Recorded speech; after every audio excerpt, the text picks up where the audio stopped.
চাকরি প্রার্থী ভাই ও বোনেরা, আশা করি সকলে ভালো আছেন। আপনাদের জন্য আরেকটি গুরুত্বপূর্ণ তথ্য নিয়ে আমি হাজির হলাম। বাংলাদেশ পুলিশ কনস্টেবল পদে একটি নিয়োগ বিজ্ঞপ্তি প্রকাশিত হয়েছিল। অনলাইনে আবেদন শুরু হয়েছিল 3 মার্চ 2025 এবং শেষ হয়েছিল 18 মার্চ 2025।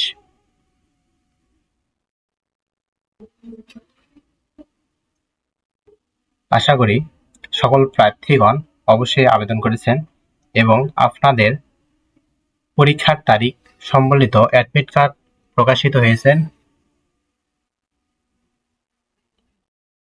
বিভিন্ন জেলার পরীক্ষা বিভিন্ন তারিখে অনুষ্ঠিত হবে। যারা পুলিশ কনস্টেবল পদে পরীক্ষা দিতে ইচ্ছুক তাদের জন্য এই ভিডিওটি, তাই অবশ্যই ভিডিওটি গুরুত্ব সহকারে দেখবেন। ভিডিওটি স্কিপ না করে শেষ পর্যন্ত দেখে যাবেন। যারা আমাদের ইউটিউব চ্যানেলে নতুন তারা অবশ্যই আমাদের ইউটিউব চ্যানেলটি সাবস্ক্রাইব করে বেল আইকনটি অন করে রাখবেন, যেন সবার আগে নতুন নতুন আপডেট, পরীক্ষার ফলাফল, পরীক্ষার সময়সূচি এবং নতুন নতুন গুরুত্বপূর্ণ তথ্য পেয়ে যাবেন। যারা আমাদের ফেসবুক পেজ থেকে দেখছেন অবশ্যই ফেসবুক পেজটি ফলো দিয়ে লাইক কমেন্ট শেয়ার করবেন। ফেসবুক পেজ লিঙ্ক আমাদের ভিডিও ডেসক্রিপশন বক্সে দেওয়া আছে। যে কোনো প্রয়োজনে যে কোনো তথ্য জানতে আমাদের হোয়াটসঅ্যাপে যোগাযোগ করুন। হোয়াটসঅ্যাপ লিঙ্ক আমাদের ভিডিও ডেসক্রিপশন বক্সে দেওয়া আছে। তাই আর বেশি কথা না বাড়িয়ে চলে যাই মূল ভিডিওতে। আজকের ভিডিওটি ছিল বাংলাদেশ পুলিশ কনস্টেবল পদে নিয়োগ পরীক্ষার মাঠে কি কি কাগজপত্রের দিয়ে সঙ্গে নিয়ে যেতে হবে এবং কি কি করতে হবে বিস্তারিত আলোচনা করব এই ভিডিওটিতে।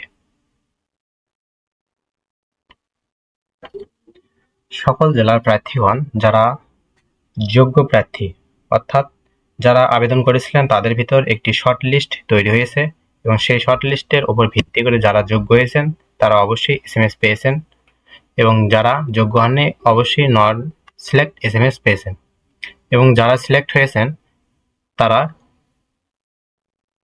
শারীরিক মাপ, কাগজপত্র যাচাই ও ফিজিক্যাল এন্ডুরেন্স টেস্ট, লিখিত পরীক্ষা, মনস্তাত্ত্বিক ও মৌখিক পরীক্ষার সময়সূচি হলো এবং সকল জেলার প্রার্থীদের তাদের নিজস্ব জেলার পুলিশ লাইন মাঠে অনুষ্ঠিত হবে। মাদারীপুর, কিশোরগঞ্জ, রাঙ্গামাটি, ব্রাহ্মণবাড়িয়া, ঝিনাইদহ, নড়াইল, সিরাজগঞ্জ, চাঁপাইনবাবগঞ্জ, কুড়িগ্রাম, সুনামগঞ্জ, জামালপুর, ফরিদপুর, টাঙ্গাইল, কুমিল্লা, খাগড়াছড়ি ও খুলনা। শারীরিক টেস্ট পরীক্ষা হবে 6, 7, 8 এপ্রিল 2025 সকাল 8 ঘটিকায়। অবশ্যই 8 ঘটিকার আগেই পৌঁছাতে হবে এবং লিখিত পরীক্ষা হবে 28 এপ্রিল 2025 সকাল 10 ঘটিকায় এবং ভাইভা পরীক্ষা হবে 7 মে 2025 10 ঘটিকায়। আরও সাতক্ষীরা, নওগাঁ, জয়পুরহাট, পঞ্চগড়, হবিগঞ্জ, নেত্রকোনা, ঢাকা, রাজবাড়ী, ফেনী, লক্ষ্মীপুর, চুয়াডাঙ্গা, বগুড়া, দিনাজপুর, সিলেট, ঝালকাঠি, পটুয়াখালী। শারীরিক পরীক্ষা হবে 11, 10, 11, 12 সকাল 8 ঘটিকায়। লিখিত পরীক্ষা হবে 5 মে এবং মনস্তাত্ত্বিক পরীক্ষা হবে 15 মে। নারায়ণগঞ্জ, মুন্সিগঞ্জ, কক্সবাজার, মেহেরপুর, নাটোর, লালমনিরহাট, গাইবান্ধা, শেরপুর, ভোলা, বরগুনা, ময়মনসিংহ, গাজীপুর, শরীয়তপুর, মানিকগঞ্জ, গোপালগঞ্জ, বান্দরবান।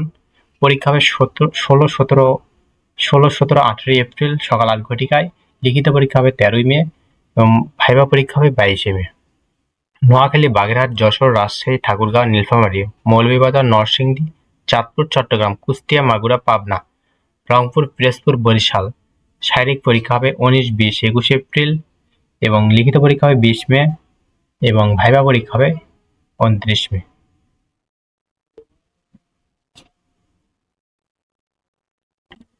এবং উক্ত পুলিশের মাঠ করার জন্য যোগ্য প্রার্থীগণ অবশ্যই আপনারা পুলিশ অ্যাডমিট কার্ড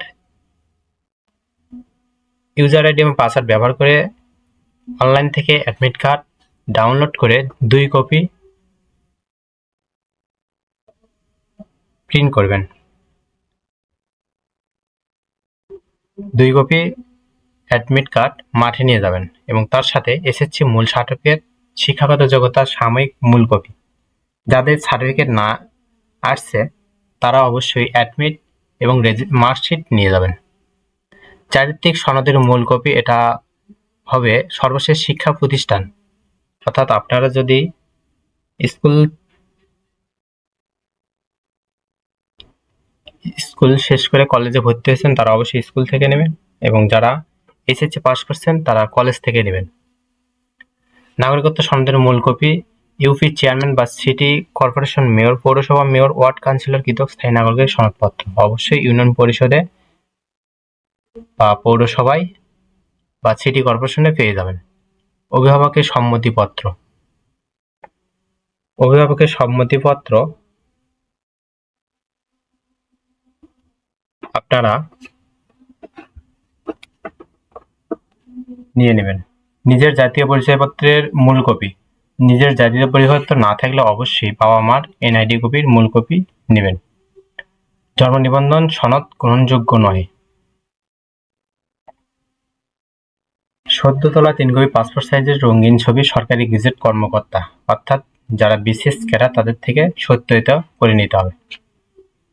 যেরকম উপজেলা শিক্ষা অফিসার, স্বাস্থ্য কর্মকর্তা, কৃষি অফিসার, প্রাণী সম্পদ অফিসার, যে কোনো কারো কাছ থেকে করে নেবেন। অবিবাহিত সনদ অবশ্যই ইউনিয়ন পরিষদ, সিটি কর্পোরেশন বা পৌরসভা থেকে নিয়ে নেবেন। এবং কোটার ক্ষেত্রে মুক্তিযোদ্ধা, পুলিশ, আনসার, নৃগোষ্ঠী, এতিম কোটা থাকলে অবশ্যই কোটার প্রমাণস্বরূপ মূল সনদের কপি নিতে হবে।